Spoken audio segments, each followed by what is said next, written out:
बुद्धिमान कौन है? सब मनुष्य भी बुद्धिमान नहीं है। संसार में दुनिया भर के लाखों प्रकार के शरीर हैं, वो सब उन दो सुखों में डूबे हुए हैं, है कि नहीं? तो बड़ी मुश्किल से हमें मनुष्य शरीर मिलता है। मनुष्य शरीर में भी ज़्यादातर शरीर वाले लोग उन सुखों में ही डूब जाते हैं। कोई गुलाब जामुन में डूब गया, कोई मदिरापान में डूब गया, कोई रबड़ी में डूबा हुआ है, कोई टेलीविज़न में डूबा हुआ है, कोई कहीं कोई कहीं कहीं कहीं। दुनिया भर के जीव संसार के सुखों में डूबे हैं। लेकिन भगवान ने कहा जो बुद्धिमान है वो इसमें डूबता। तो मनुष्य शरीर सभी शरीरों में बुद्धिमान है, और उन मनुष्यों में भी कुछ लोग बुद्धिमान हैं जो वहाँ डूबने से निकल करके यहाँ आ पा रहे हैं। तो आप लोग कितने बुद्धिमान हो गए, है कि नहीं? तो बहुत भाग्यशाली हैं आप लोग कि आप किसी ऐसे सुख के लिए काम करने आ गए कि जो कि थोड़ा कष्ट देगा शुरुआत में, लेकिन बाद में बड़ा सुखदायक है।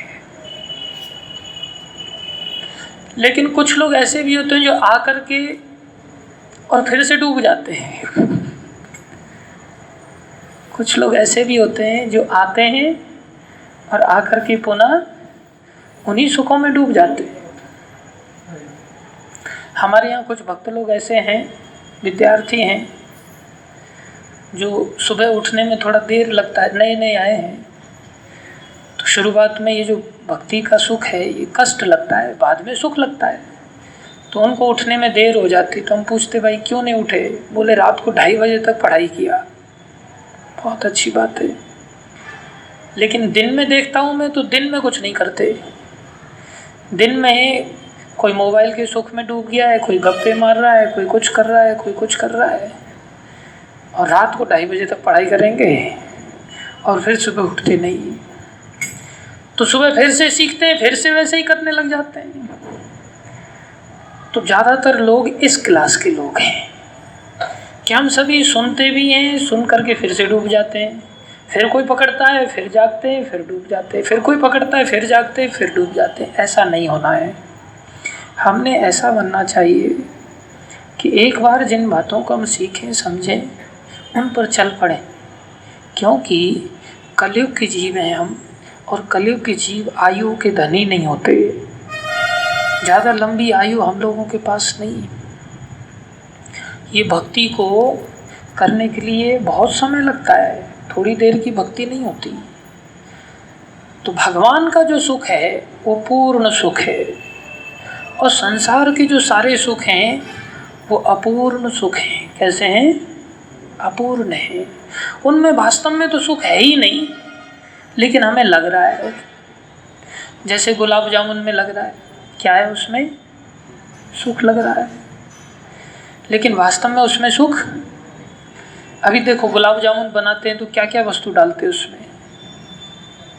चीनी डालते हैं, मावा डालते हैं, और मैदा डालते हैं, और बस, हाँ, इलायची वगैरह डालते हैं, और घी में तेल वगैरह में उबालते उसको, हाँ, तल देते उसको।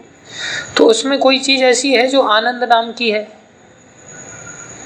ऐसी वस्तु है जिसमें आनंद नाम की कोई चीज़ डाली है? उसमें नहीं डाली ना। तो वो हमें आनंद कैसे दे सकती है फिर, जब उसमें आनंद नाम की चीज़ ही नहीं है कोई? खाने में अच्छी लगती है ना। अगर खाने में ही अच्छी लगती तो एक अच्छी लगी, दूसरी और अच्छी लगी, तीसरी और अच्छी लगती है, कम अच्छी लगती है? पहली जितनी अच्छी लगी थी, तीसरी उससे कम लगती है, ज़्यादा लगती है, और चौथी और कम, और 10वीं फिर अच्छी नहीं लगती, और 15वीं बोले सामने से ले जाओ इसको, नहीं तो उल्टियाँ हो जाएंगी। तो जब गुलाब जामुन में सुखी था तो फिर 15वीं भी अच्छी लगनी चाहिए थी ना। लेकिन 15वीं गुलाब जामुन ऐसा लग रहा है कि ये जहर है, इसको देखना भी नहीं चाहते। तो इसी प्रकार संसार की सब वस्तुएं हैं जो एक दिन जहर बन जाएंगी, इसलिए उनके अंदर पूर्णता नहीं है। पूर्णता केवल भगवान श्री कृष्ण में है, इसलिए उनको पूर्ण कहते हैं। ओम पूर्णमदः पूर्णात् पूर्णमुदच्यते पूर्णस्य पूर्णमादाय पूर्णमेवावशिष्यते। वो भगवान पूर्ण है। वो भगवान की प्राप्ति के लिए जब कुछ मनुष्य यत्न करते हैं तब जाकर के वो वास्तव में सुखी होते हैं। और हम सभी उन्हीं भगवान के अंश हैं, बस हमें उनसे जोड़ने की देर है। हम जब भगवान से अपने आप को जोड़ देंगे तो हम सुखी हो जाएंगे। इस संसार में रहते हुए भी हम सुखी हो जाएंगे। संसार की वस्तुएं ही हम भोगेंगे तब भी, लेकिन वो हमें सुखी कर देंगी। और अगर हमने भगवान से नहीं जोड़ा तो संसार की वस्तुएं हमें दुखी कर देंगी। कोई कहे कैसे? जैसे पेड़ को क्या लगता है? पानी लगता है। तो पेड़ की एक डाल तोड़ के और पानी में डाल दिया जाए उसको, तो हरी भरी रहेगी वो? क्या होगा? सड़ जाएगी, वो सूख जाएगी। और वही डाल जब पेड़ से जोड़ दी जाती है तो पेड़ से क्या लेती है? पानी लेती है। तब कैसी रहती है? हरी भरी रहती है। तो पेड़ माने जड़ के माध्यम से जब उसको पानी पहुंचता है तब तो हरी भरी रहती है, और जड़ से अलग कर दिया जाए और सीधा पानी में डाल दिया जाए तो वो सूख जाती है, बदबू बनने लगती है। इसी प्रकार हम सभी किसके अंश हैं? भगवान के। तो संसार की वस्तुएं भगवान के माध्यम से जब हम ग्रहण करेंगे तब हम भी हरे भरे रहेंगे, सुखी रहेंगे। और संसार की वस्तुएं बिना भगवान के ग्रहण करेंगे तब दुखी हो जाएंगे, सड़ जाएंगे, बदबू मारने लगेगी। इसलिए हमें संसार से बाहर नहीं निकल के जाना है कहीं। भक्त तो इस संसार में भी सुखी रहता है और अंत में भगवान के धाम में भी सुखी रहता है। उसके लिए संसार भी धाम बन जाता है, और भगवान का धाम तो धाम है ही।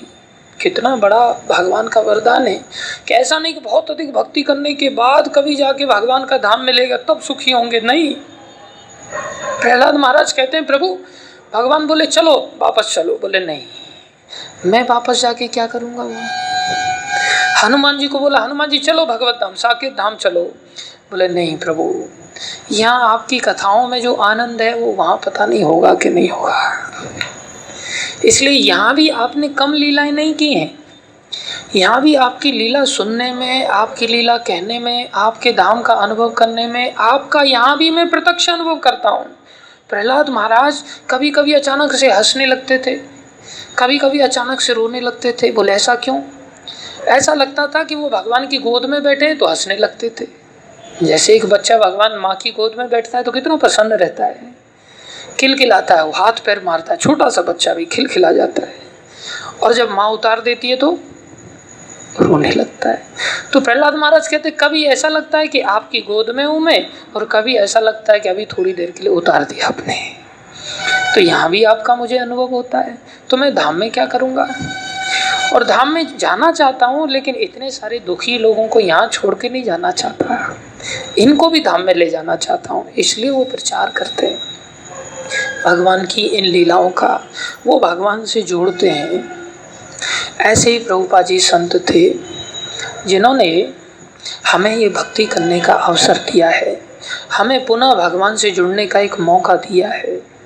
और वो भी हमारी ज़्यादा आयु निकल चुकी है, कोई नहीं जानता आगे वाला समय हमारे पास है या। भारत पाकिस्तान के साथ तनावग्रस्त है, कभी भी युद्ध हो सकता है, और कहीं भी बम फट सकता है, कौन जाने हाँ कि हमारा क्या होगा। और ऊपर से हार्ट अटैक, कैंसर, न जाने कितने प्रकार की बीमारियों से हम सभी ग्रसित हैं। इसलिए हमें पक्की तरह जुड़ जाना चाहिए, अच्छी तरह भगवान से जुड़ना चाहिए। और भगवान भी कम दया नहीं करते हमें जोड़ने के लिए। भगवान कहते तुम मेरी ओर 1 कदम चलो, मैं तुम्हारी ओर 60 कदम चलूँगा। बिना भगवान की दया से हम भगवान से जुड़ भी नहीं सकते। तो भगवान ही हमें जोड़ते हैं, भगवान ही यहाँ ऐसी ऐसी लीलाएं करते हैं अद्भुत, जिसके माध्यम से हम सभी जुड़ जाएं। और अपने भक्तों से आदर्श भी प्रस्तुत करते हैं कि भाई ऐसे भक्त बनो तब मानोगे कि हम जुड़ गए, अन्यथा अपने मन में सोचोगे हम तो जुड़े हुए।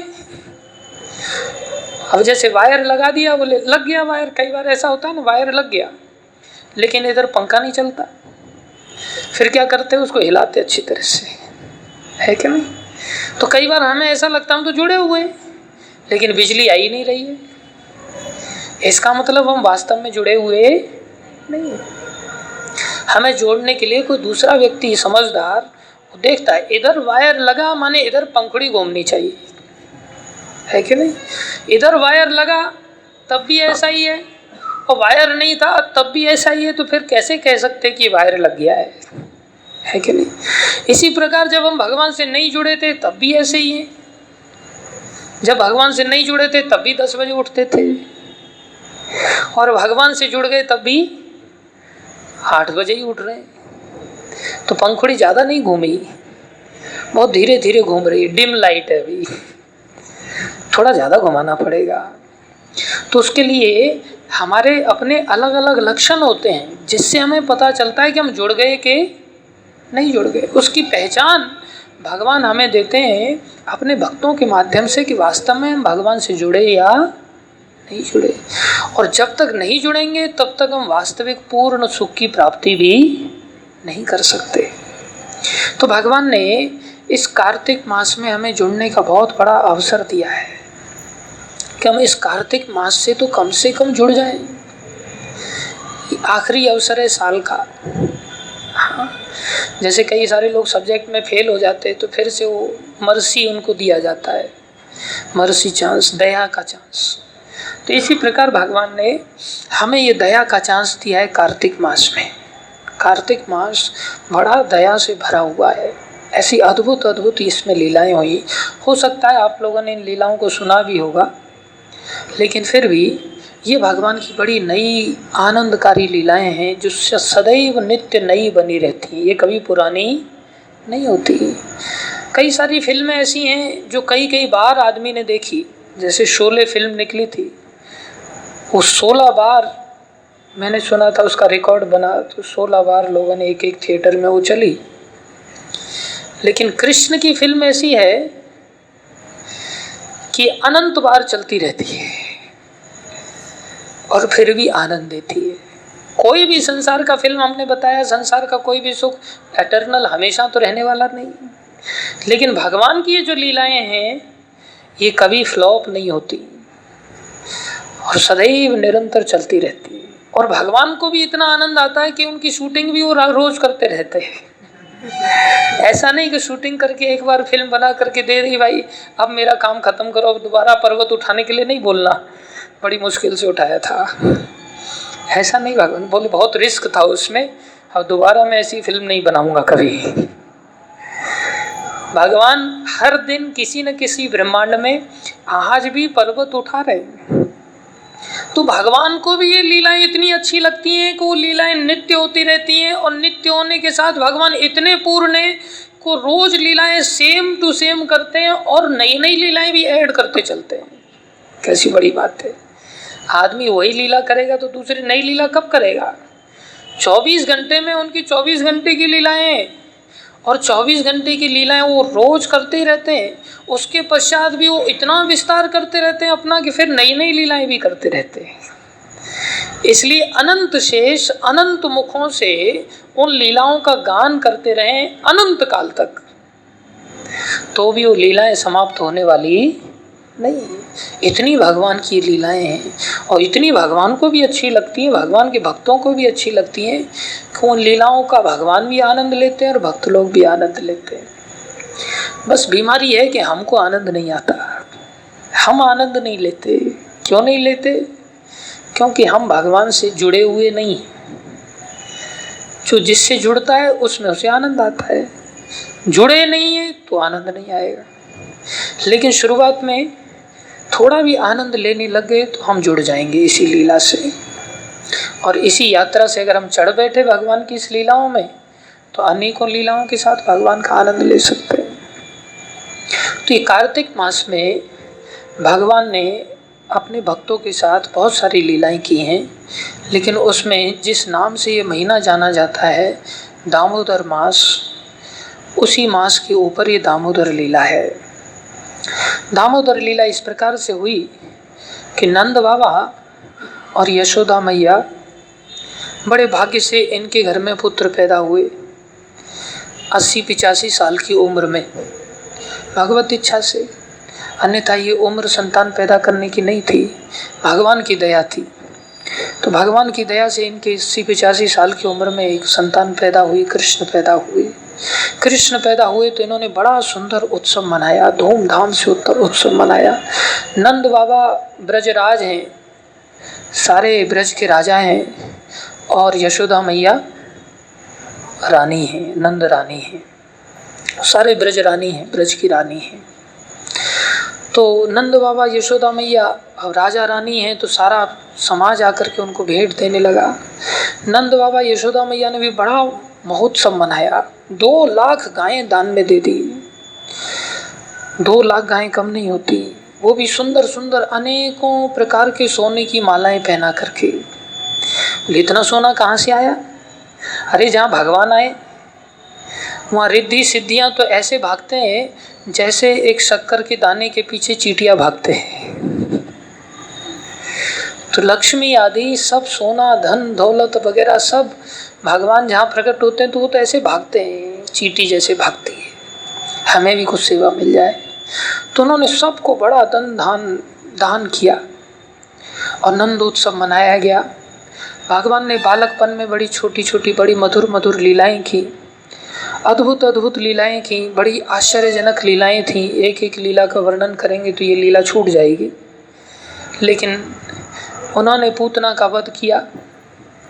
पूतना का वध करने के बाद फिर थोड़ा करवट बदलने लगे। भगवान इतने विशेष थे, इतने सुंदर थे कि करवट भी भगवान ने बदला तो माता यशोदा ने उसके ऊपर भी उत्सव मना दिया कि आज हमारे लाला ने करवट बदला है। तो लाला कैसा विशेष है कि करवट बदलने के ऊपर ब्राह्मण लोग बुलाए, मंगल स्तुतियों के गान कराए, आशीर्वाद दिलाए, दान दक्षिणा किया, बड़े सारे बुजुर्ग ब्रजवासी आए, सब ने मंगल कामना किया, सब ने सब कृष्ण को आशीर्वाद दे रहे हैं। अनंत भगवान जो सारे अन्य भगवानों के भी स्रोत हैं, ब्रजवासी लोग इतने महान भक्त हैं कि वो भगवान को आशीर्वाद दे रहे हैं और कहते प्रभु आप ऐसे ही जीते जागते रहो, आप ऐसे ही जीते जागते रहो, ऐसे आशीर्वाद दे रहे हैं। आज भी मंदिर में आप कभी जाएंगे तो ब्रजवासी लोग भगवान की सुंदरता को देख करके ऐसे निहारते, ऐसे ही सुंदर रहो, आप आशीर्वाद देते उनको, विग्रहों को भी आशीर्वाद देते हैं। ये ब्रजवासियों की भक्ति है। ऐसी भक्ति मिलना बहुत कठिन है, लेकिन अगर हम ऐसे भक्तों के चरित्र को सुनेंगे तो हमारे अंदर ऐसी भक्ति जाग जाएगी, और कोई रास्ता नहीं है। सुखदेव गोस्वामी ने बड़ा विस्तार से इन लीलाओं का वर्णन किया है। तो माता यशोदा भगवान को दूध पिलाती हैं, चेहरे को निहारती हैं बार बार बार बार। भगवान भी माता के स्तनों को दब कस के पकड़ लेते हैं दूध पीने के लिए, क्योंकि वही बच्चे के लिए तो वही निधि है, वही मणि है। बच्चे को और कुछ नहीं चाहिए, माता के स्तन मिल गए तो सोचता बस यही त्रिलोकी का राज्य है, इससे बड़ी चीज़ और कोई नहीं है। तो माता के स्तनों को पकड़ पकड़ के बड़ा सुंदर दूध पीते हैं। जब पेट भर जाता है तो हंसने लगते हैं, फिर मुंह लगा देते हैं, फिर पेट भर जाता है फिर हंसते हैं। माता यशोदा भी बड़ी खुश, कोई भी माँ अपने बच्चों को दूध पिलाते समय बड़ी खुश होती। तो माता भी देखती, अरे मेरे बेटा के कितने दांत निकल आए, देखूं जरा। तो दांत देखती हैं मुंह फाड़ फाड़ के। तो भगवान के तो वैसे ही नीला मुख है और नीले मुख में सफ़ेद दांत, तो कितना सुंदर चमकेगा। बैकग्राउंड अच्छा हो और फिर आगे का पोर्शन अच्छा हो। तो बैकग्राउंड नील है और उसमें श्वेत कांति के भगवान के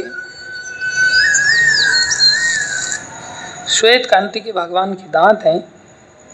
और उन दांतों को भी देख करके माता क्या देखती है, उन दांतों में माता यशोदा का दूध लगा हुआ है, दूध से धुले हुए हैं। तो और ज्यादा उन दांतों की सुंदरता बढ़ जाती है। अरे अरे मेरे दूध से इसके दांत सने हुए हैं, होठों पर मसूड़े पर लाल लाल मसूड़े, लाल लाल होठ भगवान के, और उनमें माता का दूध लगा हुआ है। तो माता और खुश होती, मैं दूध पिला रही हूँ इस लाला को, जिसने पूतना का वध किया, जिसने अन्य राक्षसों का वध किया, ये मेरा लाला है। और उसे दूध पिला पिला के माता बड़ी खुश होती है। तो माता का एक ही उद्देश्य रहता है कि कृष्ण कैसे भी प्रसन्न रहें, बस ये भक्त का लक्षण होता है। माता राजरानी है, कृष्ण थोड़े बड़े हुए तो अब कृष्ण को सुला देती हैं।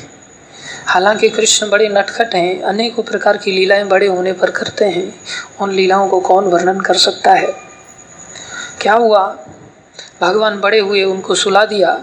दीपावली का समय है, बड़े सारे दास दासियां हैं, 9 लाख गायों का काम कोई छोटा मोटा काम नहीं होता। खाली गोबर उठाने के लिए कितने लोग चाहिए, झाड़ू लगाने के लिए, उस दूध को गर्म करने के लिए, उस दही बनाने के लिए, उसका मंथन करने के लिए, मक्खन निकालने के लिए, खाने वाले भी तो लोग चाहिए कुछ, कितनी सारी जनता लगेगी। तो माता यशोदा के यहाँ दुनिया भर के नौकर चाकर हैं, लेकिन इतने बड़े नौकर चाकर होने के पश्चात भी, इतने अधिक नौकर चाकर होने के पश्चात भी माता यशोदा के पास आए दिन शिकायतें आती रहती, कृष्ण बड़ा चोरी करता है। आए दिन गोपियाँ आती हैं, गोपियाँ आकर के शिकायत लग, मैया यशोदा इसने परेशान करके रख दिया। हालांकि वो खुश होती हैं, ऊपर से दर्शन करने के बहाने आती है, शिकायत का बहाना लेकर के, इसने हमें परेशान कर दिया है। और आए दिन भगवान की तो एक योग पद्धति भगवान ने सिखाई, निराली योग पद्धति, उसे चोरी का योग कहते हैं, स्ते योग, चोरी का योग पढ़ाया सारे ग्वाल वालों को, और सबको चोरी में एक्सपर्ट कर दिया। और ऐसी ऐसी चोरी की कि कोई दिमाग भी नहीं लगा सकता वहाँ तक, ऐसी ऐसी भगवान चोरी करते, और नई नई रीति चोरी की निकाल के लाते। सारे ग्वाल बाल सखाओं के साथ जब भगवान मात्र 2-3 साल के ही हो गए, उसी अवस्था से भगवान ने ऐसी ऐसी अद्भुत चोरी किया कि जिसका कोई अनुमान नहीं लगा सकता। भागवत में सुखदेव गोस्वामी फिर भी कई सारी चोरियों का वर्णन करते हैं कि इन्होंने कैसी कैसी चोरी की है। कई बार गोपियाँ इतनी सतर्क हो जाती कि डंडा लेकर के दरवाजे पे बैठी रहती, ये टीम घुसेगी नहीं, आज देखती हूँ ये कैसे चोरी करके लेके जाते हैं। तो दरवाजे पर बैठ जाती, तो भगवान की टीम बहुत बड़ी है, हर प्रकार की कम्युनिटी को अंदर चोरी का ट्रेनिंग दे दिया उन्होंने। तो बंदर लोग जाते ऊपर, तो बंदर लोग छत पर धड़ाम धड़ाम धड़ाम धड़ाम कूदते, खा खो खो खो खो करते, एक दूसरे के साथ ऊपर फाइटिंग होती है।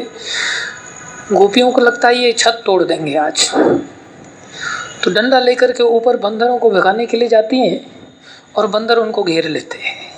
वो डंडे से बंदरों को भगाती, बंदर काफ़ी देर तक संभाल के रखते, इतनी देर में नीचे टीम घुस जाती है, और नीचे टीम आकर के सारा चौपट कर देती है, सारा मक्खन, सारा दही, सारा दूध, सब कुछ गायब। ऊपर से नीचे आते देखते मैदान साफ।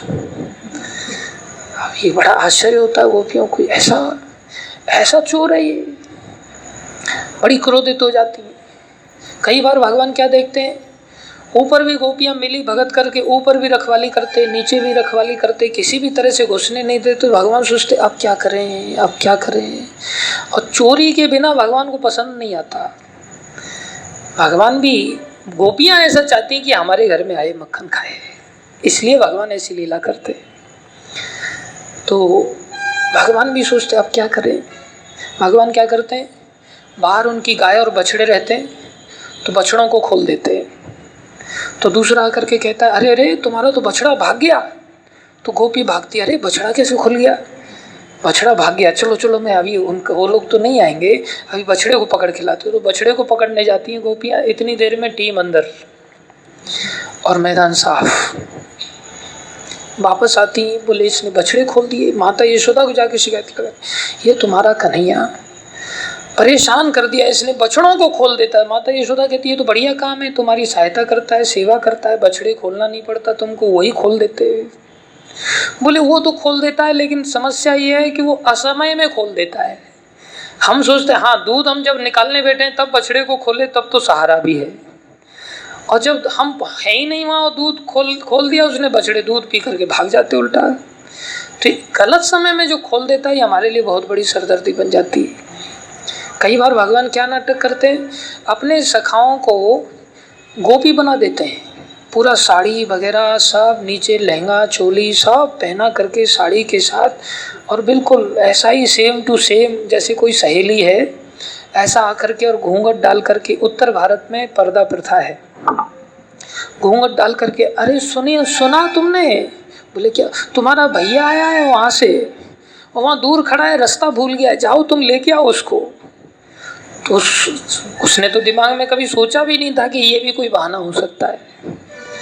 तो जाती है, जाकर के देखती है तो वहाँ तो पूछती रहती, भाई कौन आया है, कौन आया है, कौन आया? इतनी देर में टीम अंदर और मैदान साफ।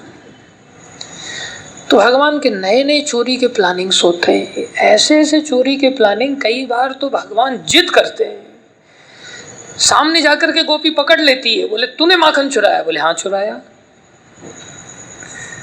तो बोलते चुराया?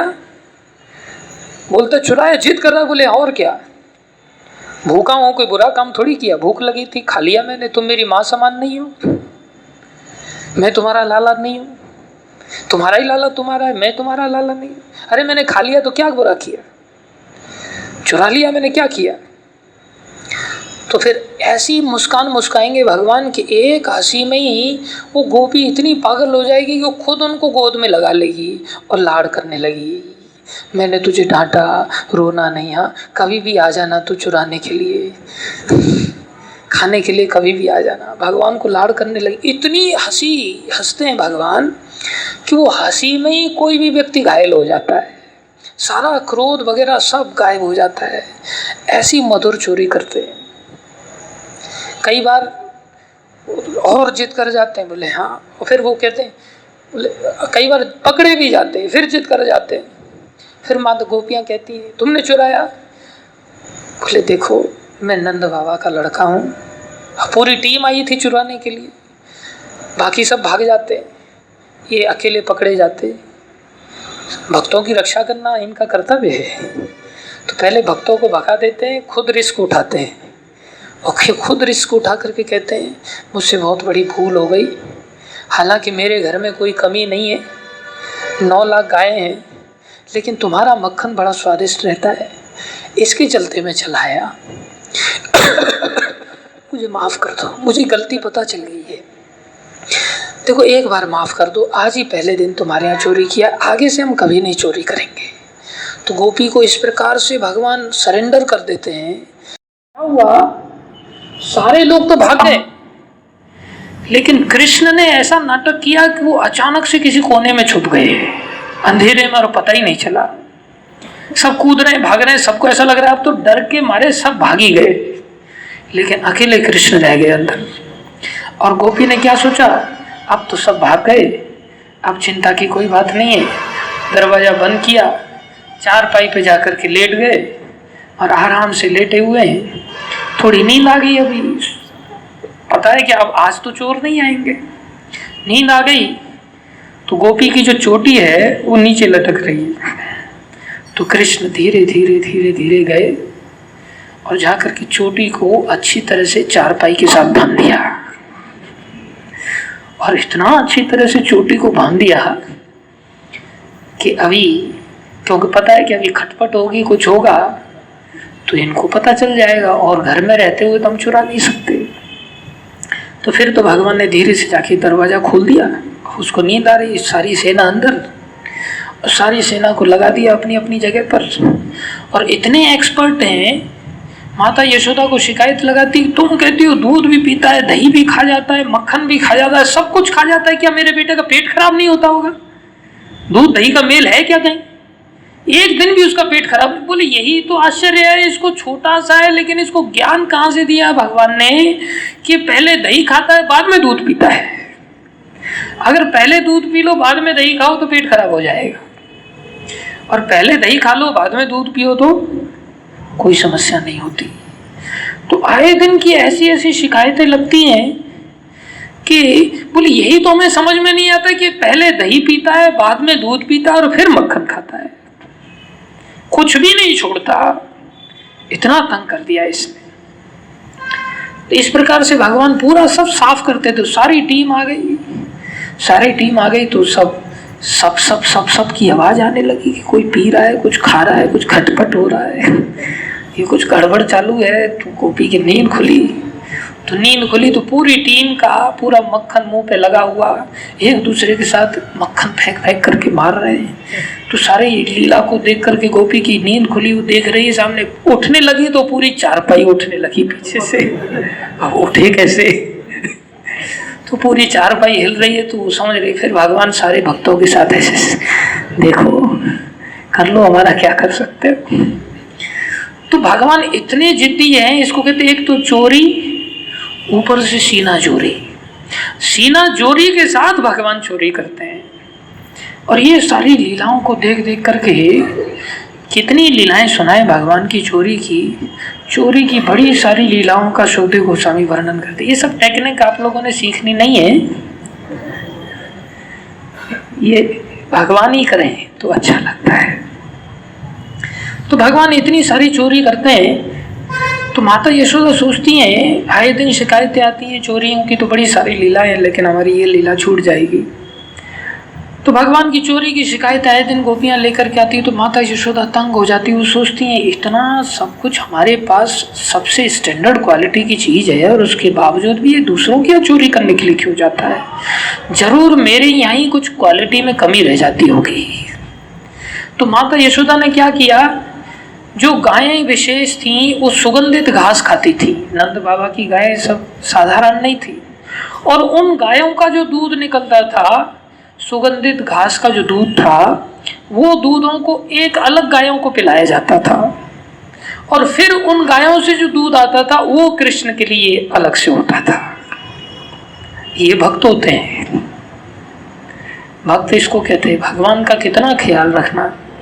और आज हम लोग भगवान से इतने जुड़े हुए हैं कि जो घर का सबसे घटिया कॉर्नर होता है वहाँ भगवान को रखा जाता है।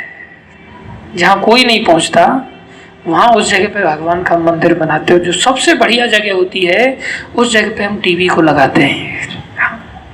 ये हमारा जुड़ना है। तो माता यशोदा ने क्या किया, दीपावली का दिन था, सारे लोग अपने अपने सेवाओं में लगे हुए हैं। माता यशोदा राजरानी है, ब्रजरानी है, तो रानी होते हुए भी वो कृष्ण के लिए स्वयं से सेवा करती है। और हम लोग कलयुग में तो वैसे ही नौकरी नहीं है, नौकरियों का अकाल पड़ा है, नौकर भी नहीं है तो भी राजा बन जाते भगवान के सामने। एक संसारी नौकरी के लिए हम मोहताज हैं, और तो भी ऐसे तुच्छ हैं। और भगवान की सेवा का जब बात आती है तो हम राजाओं के भी राजा बने। मैं क्यों करूं, तू कर। और माता यशोदा पटरानी है, और तो भी स्वयं से सेवा कर रही हैं। क्या सेवा कर रही हैं? भगवान कृष्ण के लिए बढ़िया सुंदर दही बनाया है उन्होंने, और उस दही का मंथन कर रही है। तो दही का मंथन कोई साधारण कम दही नहीं है, भगवान अपने भक्तों के साथ खाते। माता यशोदा इतनी उदार भी हैं, खाली ये नहीं मेरे लड़के का पेट भरना चाहिए बस, नहीं।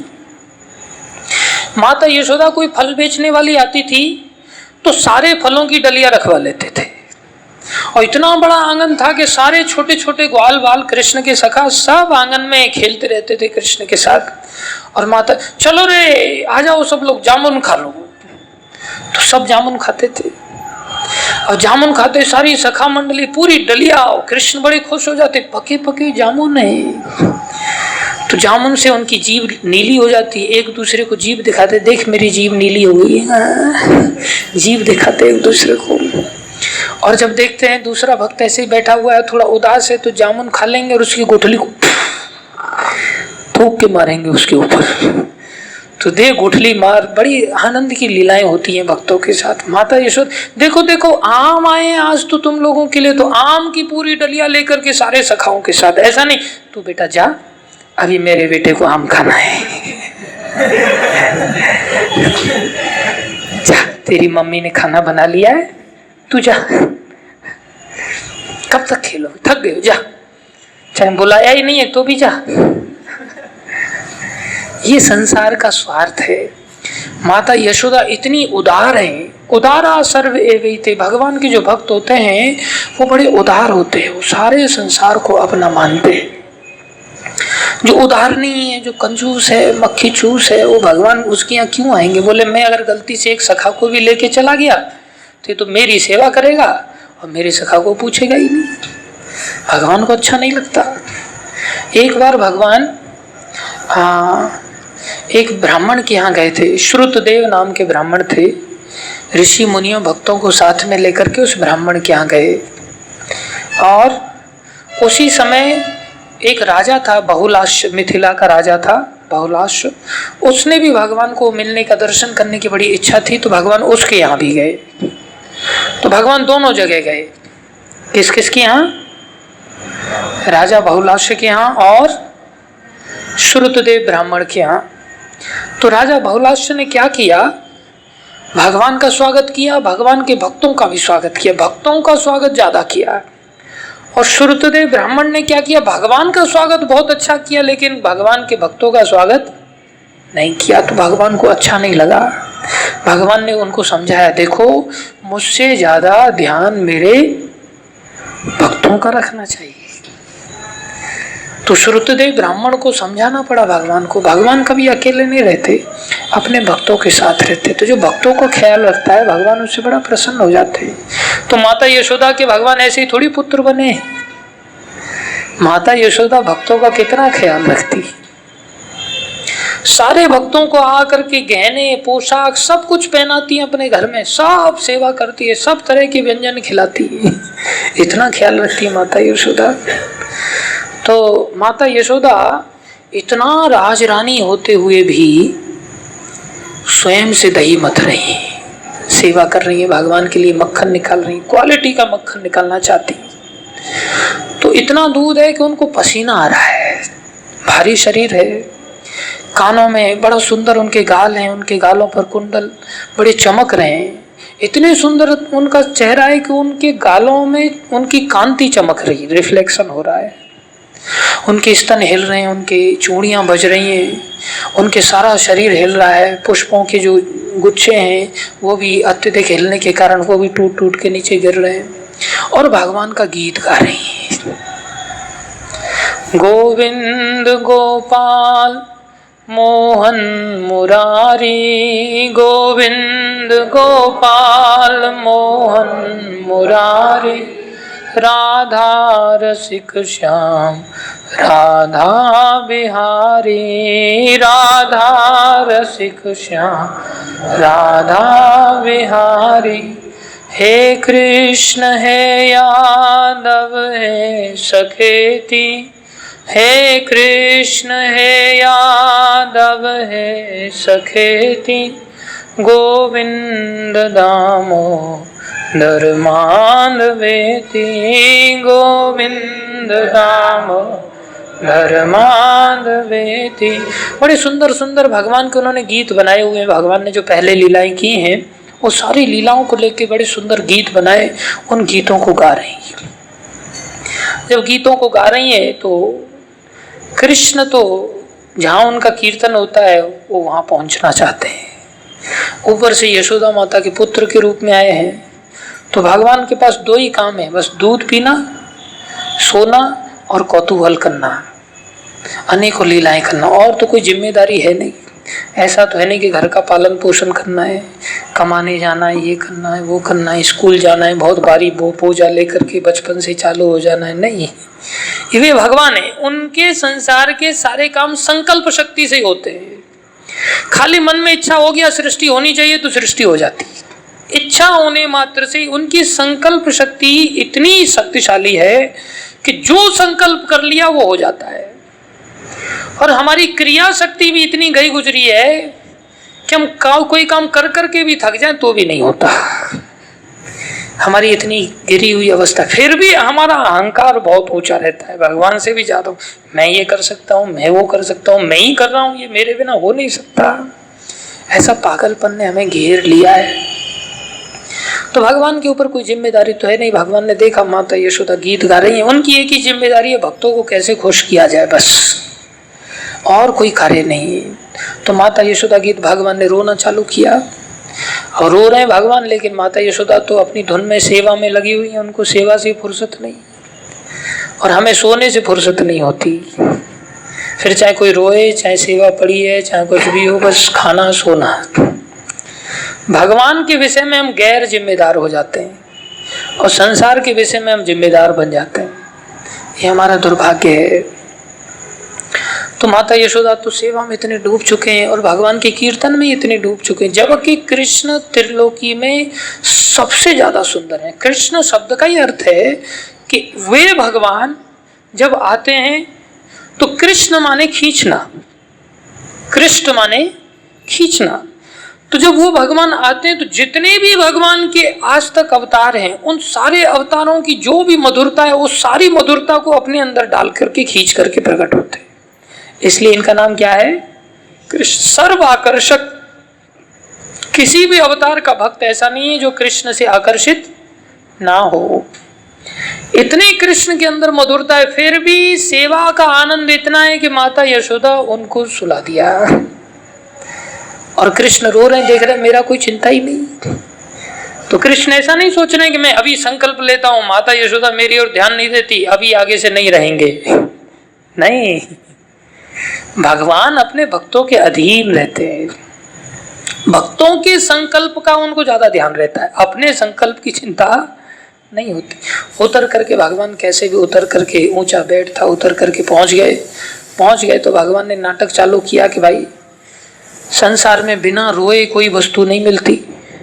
तो धीरे धीरे हल्के हल्के आंसू बहा रहे हैं, मोर के आंसू, झूठे आंसू, जिसमें कोई सच्चाई नहीं है। माता यशोदा ने भी देख लिया, पहचान लिया, ढोंगी है। भगवान से बढ़िया ढोंग कौन कर सकता है? भक्त लोग पहचान लेते हैं, लेकिन आखिरकार भगवान ने वो जो मंथन कर रही थी, वो जो रॉड थी, उसको भगवान ने छोटे से हाथ से पकड़ लिया। और पकड़ लिया तो माता को लगा, अरे वास्तव में ये बेचारा बड़ा भूखा है। माता को भगवान तो कैसे भी घुमा लेते किसी को। रॉड पकड़ लिया, माता यशोदा ने तुरंत उनको उठाया, दूध रख दिया और गोद में अपने स्तनपान कराने लगी और भगवान बड़े आनंद से उस पान को करने लगे। बड़ा सुख मिलता है। सबसे मीठी वस्तु बच्चे के लिए माता का दूध होता है, वो और कुछ अच्छा नहीं लगता उसको, माता का दूध बड़ा अच्छा लगता है। भगवान बड़े आनंद से पी रहे हैं। कई बार बच्चा इतना खुश हो जाता है कि आंखें बंद करके पीता है, इतना उसे आनंद आता है। जैसे कई बार भक्त लोग आंखें बंद करके भजन करते हैं, लेकिन उसमें भजन बंद हो जाता है, नींद का आनंद आता है। लेकिन जो सच्चे भक्त होते हैं वो आंखें बंद करके अपना भजन करते हो, उस भजन का अलग आनंद होता है। तो भगवान भी आंखें बंद करके माता के स्तनों का पान कर रहे हैं, तो इतना आनंद आ रहा है भगवान को कि वो डूब गए उसमें। माता भी उनके चेहरे को देख देख करके बार बार आनंदित हो रही हैं। मैं कृष्ण की माँ हूँ, मैं आज इसे दूध पिला रही हूँ। बड़ा खुश हो रहे भगवान और भगवान की माता। देखो, भगवान के धाम में कोई भी व्यक्ति, कोई भी वस्तु, सब चिन्मय है, कोई वस्तु जड़ नहीं, सबके अंदर जान है, सब वहाँ भगवान की सेवा के लिए ही है। तो वहाँ दूध भी है, वो भी जान रखता है, उसके अंदर भी शक्ति है, वो मरा हुआ वस्तु नहीं है। वहाँ पर हर वस्तु जानदार है, बेजान कुछ नहीं। तो दूध ने देखा, अरे ये कृष्ण अनंत भगवान है और अनंत पेट है इनका, सब कुछ तो इनके पेट में ही है। और ये भगवान माता का दूध पी रहे हैं और माता का इतना वत्सलता है, इतनी माता वत्सल है कि माता का वत्सल भाव कभी कम होने वाला नहीं है। तो इनका दूध समाप्त होने वाला नहीं और इनका पेट भरने वाला नहीं है, तो ये तो पीते ही रहेंगे। फिर मेरा नंबर कब आएगा? तो मुझे तो कृष्ण की सेवा मिली नहीं और मेरा काम तो दूध पीने का ही काम है। भगवान पिएंगे तो ही तो मेरा कल्याण होगा। दूध सोचने लगा अब कोई फायदा नहीं जीने का, मर जाते हैं, सुसाइड कर लेते हैं। और हम क्या सोचते, अच्छा हुआ ये सेवा चलती रहे, हमारा नंबर आया ही नहीं और खाली नाम के हम सेवक रहे। मैं तो खड़ा था, मेरे को चांस ही नहीं मिला, मैं क्या करूं? मैं तो सोच रहा था कोई मेरे को सेवा बताएगा, किसी ने बताया ही नहीं। कोई मेरे को पूछा ही नहीं तो मैं क्या करूं? नहीं, ऐसा सेवा भाव होता है जो भगवान से जुड़ता है। वो सोचता है मुझे सेवा नहीं मिलेगी, अब मेरा सेवा का चांस नहीं है तो मैं मर जाता हूं। सेवा के बिना भक्त नहीं रह सकता। हनुमान जी ऐसे ही सेवक थे। जब भगवान राम अयोध्या में वापस आए तो भरत महाराज आ गए, शत्रुघ्न आ गए, अन्य सभी सेवक सेविकाएं, राम लक्ष्मण भरत शत्रुघ्न, माता सीता भी साथ में हैं, हनुमान जी भी हैं, सुग्रीव विभीषण आदि सब लोग, राज तिलक हुआ, सब घर में हैं। अभी सब लोग बोल रहे हैं कि देखो वहां पर भगवान की सेवा में हनुमान जी ने बहुत काम किया। भगवान ने भी कहा भरत भाई कपि से उरे न हम नाई, भरत भाई कपि से उरे न हम नाई। ये हनुमान जी के ऋण को मैं नहीं चुका सकता, हे भरत, इसने मेरी बड़ी सेवा किया। तो सारे लोग बोले देखो हनुमान तुमने बहुत सारी सेवा किया है, अभी ज्यादातर सेवा पहले हम चुनेंगे, तुम्हें चुनाव करने को नहीं मिलेगा। अब हमें भाग्य से मौका मिला है, अब तुम्हारी सेवा वही करनी होगी जो तुम्हें दे दी जाएगी। हनुमान जी बोले ठीक है भाई। तो हनुमान जी दूसरे दिन गए, सेवा चार्ट लगा था, तो सबकी सेवा चार्ट में अपनी अपनी अपनी अपनी सेवाएं। हनुमान जी देख रहे हैं अरे भगवान को पानी भरने की सेवा ये भी मेरी नहीं है, भगवान को वस्त्रों की सेवा ये भी मेरी नहीं है, भोजन परोसने की सेवा ये भी मेरी नहीं है, भगवान कहीं घूमने जाएंगे छत्र उठाने की सेवा ये भी मेरी नहीं है, तो मेरी सेवा है क्या? तो आखिरी में नीचे नीचे नीचे नीचे नीचे नीचे चले गए। दुख लगता गया, अभी कोई सेवा बची है? कौन सी बची है? मेरे लिए सेवा रखी हुई है इन लोगों ने कि नाम ही निकाल दिया है? लास्ट में देखा तो लास्ट में नाम लिखा हुआ है हनुमान जी। क्या सेवा है? बोले भगवान जब जमाई करेंगे तब चुटकी बजाने का। क्या सेवा है? जब भगवान जमाई करेंगे तब चुटकी बजाने का। हनुमान जी इतने विनम्र हैं कि वो कहते ठीक है मैं इसी सेवा से संतुष्ट रहूंगा। और हमें भी कई बार ऐसी संतुष्टि मिलती है, लेकिन उसके पीछे विनम्रता नहीं होती, उसके पीछे काम चोरी होती है। ठीक है अब सबने इतनी बड़ी अब सेवा ले ली, मेरे लिए यही बची, कोई नहीं, ठीक है, लेकिन वो हमें दी गई इसलिए है क्योंकि हम उससे ज्यादा कुछ करना ही नहीं चाहते। लेकिन हनुमान जी बहुत कुछ करना चाहते हैं, लेकिन उनसे बाकी लोगों को करने का अवसर ही नहीं देते, इसलिए हनुमान जी को सबसे कम दिया गया है। हनुमान जी के अंदर इतना सेवा भाव है, तो भगवान के दर्शन तो होना मुश्किल हो जाता है, क्योंकि अब अंदर जाने को ही नहीं मिलता। बोले अंदर क्या सेवा है तुम्हारी? हाँ भगवान भोजन कर रहे हैं और किसी की सेवा है आसन लगाने की, तो आसन लगाने वाला जाएगा, परोसने वाला जाएगा, थाली लगाने वाला जाएगा, बाकी लोग जाएंगे, कोई कथा सुनाने वाला जा सकता है, कोई ऋषि मुनि जा सकते हैं। अब हनुमान जी की तो कोई सेवा ही नहीं, तो हनुमान जी को जाने ही नहीं मिलता। बोले अंदर क्या करोगे? तो बाहर खड़े हो जाओ। हनुमान जी बाहर खड़े रहते, तो बाहर खड़े रहते तो टेंशन में आ जाते हैं, इतना सेवा का चिंता है उनको। अरे अब पता नहीं भगवान कब जमाई लेंगे अंदर, और जमाई लिया उन्होंने और मैं उस समय चुटकी नहीं बजा पाया तो मेरा सेवा धर्म छूट जाएगा, मुझे अपराध लगेगा। तो भगवान हनुमान जी क्या करने लगे, कभी भी भगवान ले सकते जमाई, तो मुझे हर समय चुटकी बजाते रहना चाहिए। तो दरवाजे पर खड़े होकर के चुटकी बजा रहे हैं। तो भगवान देखो भक्त का सेवा भाव है, भगवान भूखे नहीं है सेवा के, भगवान तो भाव के भूखे हैं। भाव का भूखा हूं मैं और भाव ही बस एक सार, भाव का भूखा हूं मैं भाव ही बस एक सार।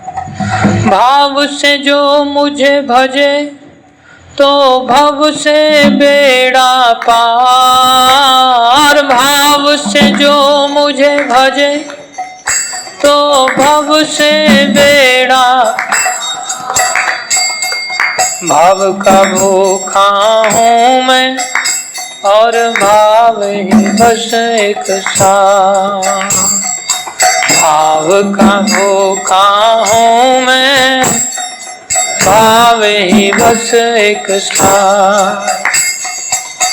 भाव बिन सर्वस्व भी दे मैं कभी लेता नहीं। भाव बिन सर्वस्व भी दे मैं कभी लेता नहीं। भाव से एक फूल भी दे, भाव से एक फूल भी दे वो मुझे स्वीकार, वो मुझे स्वीकार।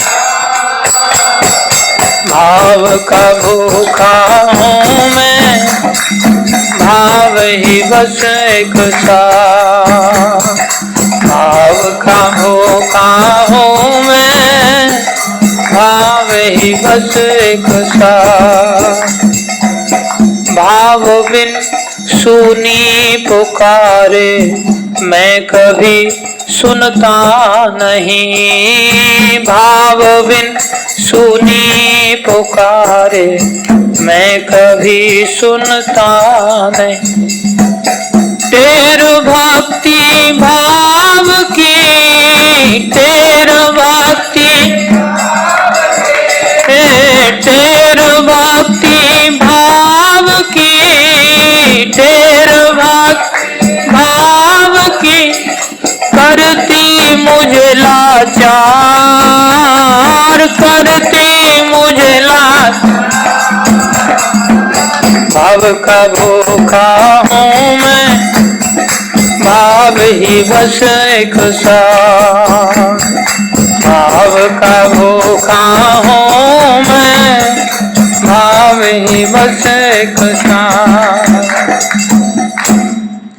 तो भगवान कहते हैं अगर कोई मुझे बिना भाव के पुकार रहा है तो मैं तो सुनता नहीं।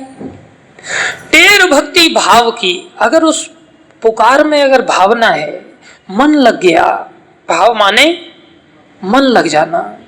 आज जैसे हम लोग भगवान की कथा में मन नहीं लगता इतना, लेकिन फिल्म देखने में ऐसा मन लग जाता है कि अंदर डूब जाता है,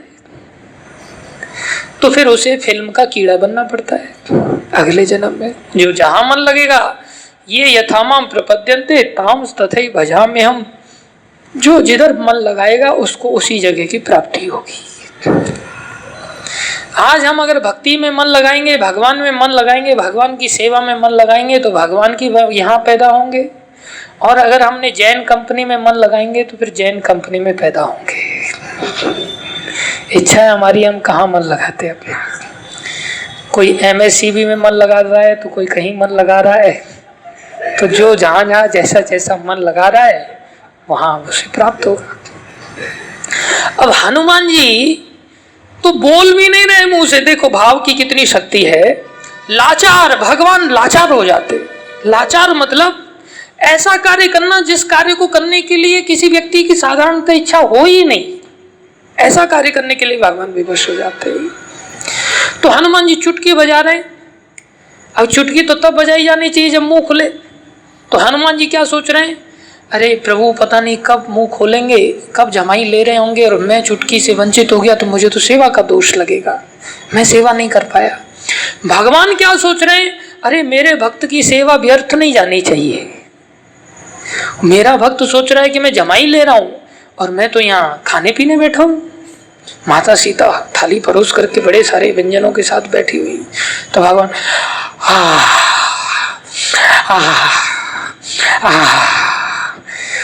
माता सीता, प्रभु अभी भोजन करो, क्या हुआ, पानी पानी लो प्रभु, क्या हो गया, बैठते को बैठते बोले क्या हुआ प्रभु को, बोले ये बीमारी क्या है, बोले इतनी जमाई आ रही है मेरे को, मैं क्या करूं, बोले ऐसा क्यों,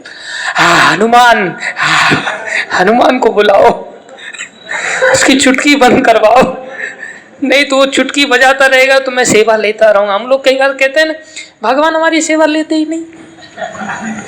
अरे भगवान को जो काम कठिन होते हैं भगवान वो सेवाएं भी लेते हैं, जबकि जमाई लेना बार बार कोई आसान काम है। लाचार हो जाते भगवान। ऐसे भगवान अपने भक्तों के वशीभूत है, लेकिन बीमारी है कि हम तो भक्त बने ही नहीं ना। हम तो केवल भगवान को भोग लगाते तो भगवान के लिए नहीं, अपने लिए। और ये कई साल बीत जाते इसमें। लेकिन रेगुलरली अगर किसी को ट्रेनिंग मिलती रहे, रेगुलरली भक्तों की संगति में रहे, सही मार्गदर्शन लेता रहे विनम्रता पूर्वक, तो वो भी ऐसा भक्त बन सकता है। तो भगवान ने दूध पीना आराम किया, माता सेवा कर रही हैं और भगवान सेवा ले रहे हैं। देखो भगवान अनंत हैं, अनंत भक्तों से सेवा ले सकते हैं। तो दूध सोचने लगा, अरे मेरा सेवा करने का तो कोई महत्व ही नहीं, मैं तो अब ब्रज में सेवा करने के लिए कोई गया है तो ब्रजवासी कोई साधारण नहीं है। हनुमान जी तो दास्य रस के भक्त हैं, ब्रज में तो सभी रसों के भक्त हैं और बड़े महान महान भक्त हैं, तो सब मर जाना ही अच्छा है। तो आत्महत्या करने के लिए वो जिस जगह पे बॉयल हो रहा था वो उफनने लगा और उफन करके नीचे आग में जाने लगा। अब देखो भक्त कैसा होता है। माता यशोदा ने देखा, अरे वो दूध उधर उबल रहा है, ये तो मर जाएगा। तो तुरंत कृष्ण को छुड़ाया और कृष्ण छोड़ नहीं रहे, छोड़। कृष्ण को छुड़ाना आसान काम नहीं है। पूतना ने भी पहले कृष्ण को छुड़ाना चाहा। पूतना आई, बड़ा सुंदर स्वरूप उसका। पहले वो राजा बलि, उनकी पुत्री थी, उसका नाम रत्नमाला था, और राजा बलि की पत्नी विंध्यावली, पुत्री का नाम रत्नमाला, माता का नाम विंध्यावली, उनकी पत्नी माने रत्नमाला की माँ। तो बलि महाराज को भिक्षा मांगने के लिए वामन अवतार लेके भगवान गए। जब भगवान गए तो भगवान के छोटे छोटे पैर, छोटे से हाथ, गोल मटोल शरीर, कोमल शरीर भगवान का ऐसा लग रहा था जैसे सूर्य का तेज इनके मुखारविंद से निकल रहा है। और बहुत तूतली जैसी भाषा में बहुत धीरे धीरे भगवान बोले, हे राजन, हम बस 3 पग भूमि चाहते हैं। अरे 3 पग भूमि से क्या होगा महाराज, आप कोई लोक मान। राजन, संतोषी परम धन है। इतना धीरे धीरे बोल रहे हैं, ऐसे लग रहा है जैसे मुंह से फूल झड़ रहे हैं भगवान के। तो इतना सुंदर हाथ पैर छोटे छोटे और छाता लेकर के नंगे पांव, तो इतना सुंदर कमल, भगवान के चरण कमल, उनको देख करके जो रत्नमाला खड़ी थी, यौवन अवस्था में थी, वो सोचने लगी, काश ये मेरा पुत्र होता, तुम्हें इसे अपना दूध पिलाती, गोद में लेकर के इसका चेहरा निहारती रहती और इसको अपना दूध पिलाती। सारी गोपियां भी ऐसा सोचती थी। कृष्ण इतने सुंदर थे और कृष्ण एक साथ कई तरह की लीलाएं करते थे, तो मैं इसको दूध पिलाती। अब भगवान ने मन ही मन सुन लिया, भगवान तो अंतर्यामी है। फिर भगवान ने 3 पग भूमि लिया और फिर बड़ा रूप दिखाया और फिर बांध लिया उनके पिता को। तो रत्नमाला को इतना क्रोध आया, ये कपटी मांगते समय छोटा सा और लेने लगा तो बड़ा कर दिया, ऐसे कपटी को तो जहर दे करके मार देना चाहिए। तो भगवान ने उसको भी ध्यान कर लिया, तथास्तु। विंध्यावली माता जो थी उसके मन में द्वेष नहीं जागा, उनके मन में प्रेम ही बना रहा। तो विंध्यावली माता का बड़ा ऊंचा स्थान मिला उनको। लेकिन ये पुत्री ने 2 संकल्प किए, अच्छा भी और। इसलिए हमारा मन का एक एक संकल्प भक्ति मार्ग में महत्व रखता है। हमने किसी व्यक्ति के प्रति अच्छा संकल्प किया और बुरा कर लिया तो फिर वो हमारे लिए घाटा देगा आगे चल करके, हमें ही घाटा होगा, किसी और को नहीं। क्योंकि भगवान और भगवान के भक्तों का तो नाश होता नहीं। न मे भक्ता प्रणश्यति, भगवान का भी नाश नहीं होता। बहुत ज्यादा समय हो गया है लगता है। हाँ, कथा चलाएं इसको या बंद कर दें? हाँ, कंटिन्यू करें। लेकिन आप लोग चाहते हैं बाकी लोग लेट हो रहे हो तो थोड़ा सा और कर देते, ठीक है? फिर वो दीपदान भी करना होता है, लेट हो जाएंगे काफी। तो एक एक संकल्प का महत्व होता है, याद रखना चाहिए। तो पूतना आई, पूतना तो बड़ा सुंदर रूप बनाया और भगवान को तुरंत पालने में से उठाया। भगवान 5-6 दिन के हैं, बहुत छोटे से हैं, सुंदर हैं। पालने में उठाया, तुरंत स्तन निकाला और उनके मुंह में दे दिया और भगवान ने पकड़ लिया और भगवान चूसने लगे। पहली इच्छा पूरी कर रहे हैं भगवान। और जहर लगा करके भी आई है, तो भगवान ने शिव जी को बुला लिया, ए जहर भी है इसमें, वो आप पियो। शिव जी जहर पान करने में निपुण है। बोले जहर तुम पी लो, दूध मैं पी लेता हूं। तो दूध पी रहे भगवान। अभी भगवान राक्षसी वृत्ति भी है, तो प्राण खींच रहे हैं। तो प्राण खींचने लगे तो एकदम से उसको लगा कि बहुत कठिन हो रहा है, पसीना आने लगा, सारा शरीर कांपने लगा। और स्तनों को भगवान ने कस के पकड़ लिया, छोड़ छोड़। अब वो छोड़ते भगवान बोले मैं छोड़ना तो मेरी माता ने सिखाया ही नहीं, किसी को पकड़ लिया तो फिर पकड़ लिया, फिर छोड़ने का नाम मेरे यहाँ नहीं है। इसलिए कृष्ण भक्ति के लिए सोच समझ के आना चाहिए। इसमें अगर हम एक बार पकड़ लिया भगवान ने, तो फिर भगवान छोड़ेंगे नहीं, और फिर हमारा संसार कैसे चलेगा। इसलिए कोई व्यक्ति को अगर भगवान ने पकड़ लिया तो समझना चाहिए उसका संसार चलना कठिन हो गया। इसलिए हमें पकड़ाए कि नहीं पकड़ाए, हमें अपने जीवन से देख लेना चाहिए कि भगवान ने हमें पकड़ाए कि, और इसी में फायदा भी है। भगवान चोरी भी करते हैं तो इसमें नुकसान नहीं होता, गोपियों का फायदा ज्यादा होता है। तो माता यशोदा को ये नहीं करना पड़ा छोड़ छोड़ छोड़, पूतना छोड़ने के लिए कह रहे, लेकिन भगवान छोड़ने का नाम नहीं लेते। तृणावर्त उड़ा करके भगवान को ले गया। भगवान ने भजन बढ़ाया, अपना भार बढ़ाया।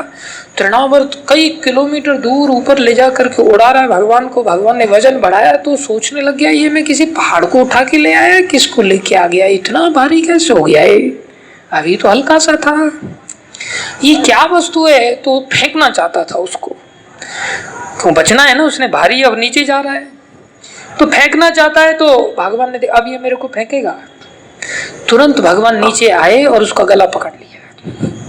अब कैसे फेंकेगा। तो भगवान को छुड़ाना आसान काम नहीं है, लेकिन माता यशोदा में इतनी ताकत है, अर्थात भक्ति की शक्ति है, तुरंत उठा के नीचे पटक दिया, नीचे उतार दिया, भागी माता यशोदा। भगवान को बड़ा क्रोध आया, मेरे को दूध नहीं पिलाया और मेरे को छोड़ के चली गई माता। होठ फड़फड़ाने लगी भगवान के क्रोध के कारण, होठ कांप रहे, आंखें लाल होने लगी, इधर उधर आंखों से चंचल दृष्टि से देख रहे, क्या करूं क्या करूं, कुछ तो करना पड़ेगा। माता ने मेरे को छोड़ दिया। कई बार ऐसा होता है। हम जब छोटे थे तो टीवी देखते थे बहुत, तो हमारे पिताजी बड़े डांटते थे हमें, टीवी क्यों देखता है इतना। तो मेरे कमरे में टीवी था तो मैं देखता रहता था। एक दिन पिताजी ने डांट लगा दिया मेरे को ज्यादा, मेरे दोस्त के सामने, तो मेरी इज्जत थोड़ी नीचे चली गई। तो मैंने क्या किया, टीवी का पीछे का हिस्सा खोल के कैंची से उसके वायर काट दिए।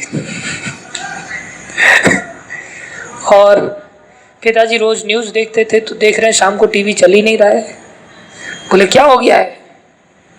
मैं बोला हो सकता है चूहे ने वायर काट दिए हों, चूहे घूमते रहते। पिताजी बोले आज ही किसी चूहे ने वायर काटा है, मैं जानता हूँ वो चूहा कौन है। तो कई बार आदमी गुस्से में होता है तो कुछ भी करता है, बड़े के साथ भी पंगा लेता है। तो भगवान भी एकदम से इतने क्रोधित, सहन, अब कुछ बोल तो सकते नहीं माता को, सीधा सीधा आमना सामना क्या बोले, लेकिन सोच मैं कुछ ऐसा जरूर करूंगा कि माता को भी पता चल जाए कि आखिरकार मैं कौन हूँ। तो माता गई तुरंत दूध की रक्षा करने के लिए। देखो इससे हमें शिक्षा लेनी चाहिए कि दूसरा भक्त अगर कहीं भगवान से दूर जा रहा हो, आत्महत्या करने जा रहा हो, तो भगवान को छोड़ करके बड़े भक्त को, उस भक्त की रक्षा करनी चाहिए। ये भक्त होते हैं। अब हम अपने में देखें ये सब लक्षण हमारे अंदर हैं क्या। हम तो कहते प्रभु अच्छा हुआ वो टूट गया। अब देखो मैं ही आपका भक्त हूँ, बाकी कोई भक्त नहीं है, हमारी भक्ति अच्छी नहीं। भगवान ने क्या किया, देखा इधर उधर चंचल दृष्टि से कुछ दिख नहीं रहा है, देखा तो बड़ा, ये दही की वजह से ही माता ने मंथनी, दूध दही बीमारी है, मेरे लिए तो कोई कमी है नहीं, दुनिया भर के घर पड़े, मैं किसी भी घर पे जाकर के दूध दही मक्खन खाता हूँ, इसी की वजह से माता को जाना पड़ रहा है। उन्होंने मैं इसी को नष्ट कर दूंगा। और दुनिया भर के मांट रखे हुए थे, 9 लाख गायों का दूध, छोटा मोटा थोड़ी। बोले अभी माता आएगी भी तो भी इसको देखेगी, बोले ये काम पड़ा है वो काम पड़ा है, मेरे दूध को फिर से रोक करके चली जाएगी, सब मटकों को तोड़ देता हूँ, काम ही खत्म कर देता हूँ। अब कैसे तोड़े, छोटे से भगवान बड़े बड़े मटके, आजकल तो छोटा सा ही दूध है तो छोटे से ही मटके हैं। तो विशाल विशाल मटके, एक एक मटके में मनो दूध, उस मटके को भगवान के लिए तोड़ना कोई साधारण नर लीला भगवान कर रहे हैं। बाकी भगवान के अवतार में तो भगवान की शक्ति से तो कोई बड़ी बात नहीं। एक लोढ़ा पड़ा था जिसे चटनी बनाते हैं ना, ऐसा लोढ़ा पड़ा था पत्थर का, उसको लिया धाड़ धाड़ धाड़। वैसे भी उनको चोरी की इतनी एक्सपर्ट प्रैक्टिस थी कि कई सारी चोरियां तो ऐसी करते कि माता यशोदा, फिर तुम लोगों की ये सब चोरी कर लेती है तो छोटे छोटे बच्चे तुम ऊपर क्यों नहीं टांग देते? बोले ऊपर भी टांगते हैं, और ऊपर ही नहीं टांगते, कई सारे खाली मटके भी टांग देते हैं जिससे उसे पता नहीं चले इसमें से भरा कौन सा और खाली कौन सा है। खाली भी टांग देते हैं इसको धोखा देने के लिए। फिर भी इन लोगों की प्रैक्टिस इतनी एक्सपर्ट है कि डंडा लेके आते हैं और उसके ऊपर सुई जैसा इनका लगाया हुआ कील है, और एक एक मटके में लगा के ऐसे करते हैं और छेद हो जाता है, फटाक से नीचे गिरने लगता है। इतनी इनकी प्रैक्टिस है मटके तोड़ने की। और नीचे अपना मटका लगता है, सारा ट्रांसफर हो जाता है, फिर बांट के खाते हैं। ऐसे ऐसे इनके पास आइडिया है, कैसे इनसे बचाएं। तो फिर भगवान ने उसको ऐसी जगह पे मारते फटाक से मटके टूटने लगे, चारों तरफ दही दही दही दही। अब भगवान ने देखा, रे ज्यादा गड़बड़ हो गई, कुछ ज्यादा ही टूट गए, और ये फिर हंसी से काम नहीं चलेगा। खाली हंसी हंस देंगे तो माता शांत नहीं हो सकती। वैसे भी भगवान सोच रहे थे करना ही है तो फिर एक साथ ही कुछ लंबा चौड़ा कर देते हैं। तो बहुत कुछ करने के बाद भी भगवान, और क्रोध शांत नहीं हुआ। फिर जो चलो एक तो बचाना भी पड़ेगा, और देखते अब क्या होता है आगे, जैसी जैसी परिस्थितियां निर्माण होंगी वैसे वैसे कार्य करेंगे। तो भगवान सोच रहे अब कहीं छुपा जाए। माता का भय, जिनके भय से यमराज भी भयभीत होते हैं। यमदूतों से दुनिया भयभीत होती है, और यमदूत यमराज से भयभीत रहते हैं, और वो यमराज इनसे भयभीत रहते हैं। काल भी जिनसे भयभीत होता है, वो भगवान अब सोच रहे ज्यादा देर खड़ा रहना उचित नहीं है, निकलना चाहिए। महल बहुत बड़ा है, कहाँ जाए? ऐसा रास्ता देखना चाहिए जो एक कमरे से दूसरे कमरे में भी जाता हो, और उस कमरे से बाहर भी निकलने का रास्ता हो। कहीं भी जाना पड़ सकता है। तो गए, जाकर के एक ऊखल रखा था, ऊखल बड़ा होता था, उल्टा होता था, तो उस ऊखल के ऊपर भगवान चढ़ गए। नीचे छुपे रहेंगे तो माता ज्यादातर नीचे देखी कहीं छुपा होगा, तो भगवान ऊपर चढ़ गए। ऊपर चढ़ के, और वो भी इस हिसाब से चढ़े कि ऊपर से भी कुछ छींके लटके हुए थे, वहां से भी मक्खन आसानी से खा सके, और नीचे भी मटके रखे हुए, वहां से भी निकाल के आसानी से खा सके। मक्खन तो प्रिय है। और साथ में सारे बंदरों को बुला लिया, ग्वाल वालों को बुलाया, सखाओं को बुलाया, खाओ। भगवान की चोरी और हमारी चोरी में अंतर है। हम लोग चोरी करते तो अपने घर में से कोई चोरी नहीं करता, भगवान पहले अपने घर से लोगों को खिलाते हैं। सारे सखाओं के पेट भर गए, बंदरों को बुलाया, कौओं को बुलाया, सब लोग आकर के सबको खिला रहे हैं भगवान। साथ में ये भी जान रहे हैं कि नजर का तेज होना चाहिए। वो कभी इधर देखते उधर देखते, हर समय नजर घूम रही है, पता नहीं माता किधर से आ जाए। और जैसे ही माता आई, माता ने देखा तो माता जोर जोर से हंसने लगी। ये देखो, खुश हो गई माँ। हम होते तो क्रोधित हो जाते, क्योंकि हम भक्त नहीं। और वो कृष्ण भक्त इतना नुकसान होने पर भी खुश हो गए। ये कितना बड़ा नटखट है, एक बर्तन फोड़ने से भी काम नहीं चला, दूसरा भी फोड़ा, तीसरा भी फोड़ा, कितने सारे फोड़ दिए, लेकिन पालन पोषण तो मैं ही इसका करती हूँ। इसको अगर शिक्षा नहीं दी तो आगे चल करके बिगड़ जाएगा। अभी तो कोई बात नहीं, जितना नुकसान है कोई बड़ी बात नहीं है। तो माता हंस रही है। फिर साथ में दंड देना जरूरी है। भागी दंड देने के लिए खोजते खोजते, और धीरे धीरे देख रही कहाँ गया, लेकिन भगवान सुराग भी छोड़ करके गए। उनके पैरों में जो दही था, मक्खन था, वो लग गया, जगह जगह पर चिन्ह बने हुए। माता उन चिन्हों को देखती, इस कमरे में भी गया, फिर वहां से लौट आया, इधर भी गया, वहां से भी लौट आया। जगह जगह भगवान एक एक कमरे में घुस रहे हैं। अरे इसमें तो दूसरा दरवाजा है ही नहीं, इधर से माँ आ गई, मैं छुपा हुआ तो निकलूंगा कहाँ से? तो एक एक कमरे में जा जा करके भगवान, नहीं, यहाँ छुप नहीं सकती, ये सिक्योर स्थान नहीं। जगह जगह माता आखिरकार घूम घाम करके एक ऐसा कमरा जो बाहर की ओर भी खुलता था, वहां पहुंची। तो वहां देखा तो भगवान को देखा ही, बीच दूर से देखा तो मक्खन खिला रहा है, कौओं को, पक्षियों को, बंदरों को, सबको मक्खन खिला रहा है। एक तो यहाँ तोड़ा, ऊपर से यहाँ भी नुकसान। डंडा उठाया, इसको दंड देना पड़ेगा। पीछे से जाके धीरे धीरे पीठ की साइड, माता भी तो कृष्ण की माँ है, बड़ी बुद्धिशाली। जैसे ही पास आए इतनी देर में बंदर भागे। बंदर तो बड़े चंचल होते, बंदर भागे। भगवान ने सोचा जरूर कुछ गड़बड़ है। भगवान ने थोड़ा सा देखा तो देखा मैया आई। जैसे ही देखा मैया आई, अब सोचा धीरे धीरे सिस्टमेटिक उतरेंगे तो पकड़े जाएंगे। उखल ऊंचा था, उसे उतरने के लिए लटकना पड़ेगा, फिर धीरे धीरे पकड़ के उतरना पड़ेगा, पकड़े जाएंगे। कूदे, बोले अब हाथ पैर में लग जाए चलेगा, लेकिन मरना नहीं है। डंडा देखा, भगवान कूद पड़े और कूद करके भागे। माता यशोदा पीछे पीछे भाग रही। अरे भाग के कहाँ जाएगा, मेरा ही दूध पिलाया हुआ है, मेरा ही बेटा है, तुम मेरे से ज्यादा शक्तिशाली थोड़ी हो जाएगा, भाग के कहाँ जाएगा। माता भाग रही। माता का शरीर थोड़ा भारी है, लेकिन फिर भी माता भाग रही उन कृष्ण को पकड़ने के लिए, जिनको कि लाखों लाखों वर्ष तक योगी भी मन से नहीं पकड़ सकते, क्योंकि भगवान की गति मन से भी ज्यादा तेज है।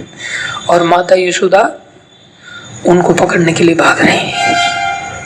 और उनको भागते भागते भागते भागते भगवान ने देखा, भगवान डर भी रहे, कांप रहे, भगवान पसीना आ रहा है, रोते जा रहे हैं।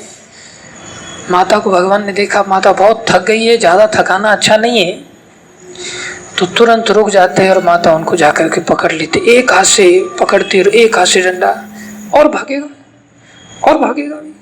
भाग, इतना डरा रही है तो भगवान और कांप जाते हैं। गालियां देती है माता कई सारी भगवान को। तब तो भगवान दोनों हाथों से आंखों को बीड़ते हैं और इतना जोर से रोते हैं, आस पड़ोस से गोपियां आ जाती हैं और आंसू नीचे जानबूझ करके ढरकाते नीचे, और जगह जगह ऐसे घुसते, हाथों को काला काजल सब जगह घिस जाए, जिससे हालत खराब हो जाए, एकदम लगे कि बहुत बुरी हालत है, अभी थोड़ी देर में प्राण निकल जाएंगे। और कंठ के अंदर उनकी 3 रेखाएं हैं, सांस ले रहे, ऐसे ऊपर नीचे कंठ हिल रहा है, भगवान की सांस भी नहीं जुड़ रही है। भगवान को माता यशोदा, अरे ये तो सांस भी नहीं ले पा रहा, इतना जोर से रो रहा है। माता से ज्यादा डर गया, डंडा फेंक देती है माता। जैसे ही डंडा फेंकता है भगवान को राहत मिलती है, मिशन सक्सेस हुआ, नाटक सफल हुआ। इतना जोर से जो कर रहे थे सारा नाटक सफल हुआ। निपुते दुनिया को लुटाया तूने, बड़ी सारी गालियां मारती भगवान को ब्रज भाषा में। माता यशोदा आखिरकार दंड तो मिलेगा तेरे को, रस्सी लेकर के आती है, बांधने का प्रयास करती है। तो संक्षिप्त में आखिरकार भगवान को बांधना इतना आसान काम तो नहीं है। मायापुर प्रभु मेरे को उधर से इशारा कर रहे घड़ी की ओर। आखिरकार आप सभी जानते हैं भगवान की कृपा से ही भगवान बन गए। जो भगवान को लक्ष्मी नहीं बांध पाई, जो भगवान को शिव जी नहीं बांध पाए, जो भगवान को ब्रह्मा जी नहीं बांध पाए, वो कार्य किसने किया? माता यशोदा ने किया। तो माता यशोदा ने ऐसा क्यों किया? क्योंकि माता यशोदा की ताकत नहीं थी बांधने की, भगवान की कृपा थी और माता का प्रेम था। माता के प्रेम के बंधन से भगवान बन गए। ये कार्तिक मास में घटना हुई।